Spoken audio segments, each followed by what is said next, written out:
আবার কলার খোসা ও খাবারের প্যাকেট ফেলে দেখেছো? ও কিছু না, পরে আবার কোথাও সাফ হয়ে যাবে। এইভাবে ভাবলে চলবে না। তুমি জানো এই ময়লা নদীতে গিয়ে মাছদের মেরে ফেলছে। আচ্ছা, সত্যি? আমি তো খেয়ালই করিনি। এই ব্যাগ দিয়ে আমি সুপার হিরো খেলবো।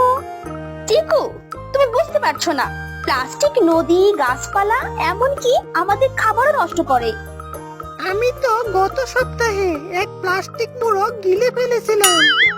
ঠিক তখন থেকেই না আমার পেটটা কেমন যেন গোলমাল করছে। ও মা, আমি তো শুধু খেলতে চেয়েছিলাম। শোনো সবাই, আজ জঙ্গল পরিচ্ছন্নতা দিবস। আমাদের জঙ্গল রক্ষা করতে হবে, নিজেদের জন্য, ভবিষ্যৎ প্রজন্মের জন্য। গত 1 মাসে 5টি পশু অসুস্থ হয়েছে, শুধুমাত্র এই ময়লা ও পরিবেশ দূষণের জন্য। পরিবেশ ঠিক না থাকলে কেউই সুস্থ থাকতে পারবে না। একটু সতর্ক হও। আমি কিছুটা দোষী, কিন্তু আমি আজ থেকে বদলাবো। পরিচ্ছন্ন বন, সুস্থ জীবন। পরিচ্ছন্ন বন, সুস্থ জীবন। আমি নদীর পাড় পরিষ্কার করব।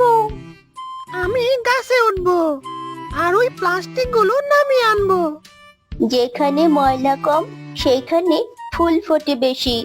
পুনর্ব্যবহার শিখো আর প্লাস্টিক এড়িয়ে চলো। গাছ লাগাও, পাখিদের জন্য বাড়ি বানাও। পরিচ্ছন্ন থাকলে শুধু শরীর না, মনও ভালো থাকে। আমি এখন থেকে প্রতিদিন অন্তত 3টি ময়লা কুড়িয়ে ফেলবো। এভাবে আমরা বনটাকে বাঁচাতে পারি। আজ থেকে আমরা সবাই পরিবেশ রক্ষক। তোমরা গর্বিত হও, কারণ তোমরা প্রকৃতির বন্ধু।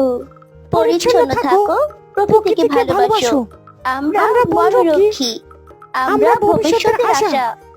বাচ্চারা, তোমরাও যদি তোমার চারপাশ পরিষ্কার রাখো, গাছ লাগাও আর প্লাস্টিক কম ব্যবহার করো, তাহলে পৃথিবীটা সত্যিই অনেক সুন্দর হবে। পরিচ্ছন্নতা শুধু দায়িত্ব নয়, আনন্দের বিষয়। প্লাস্টিক দূষণ কতটা ক্ষতিকর, সবাই মিলে কাজ করলে পরিবেশ রক্ষা সম্ভব। ছোট কাজও বড় পরিবর্তন আনতে পারে।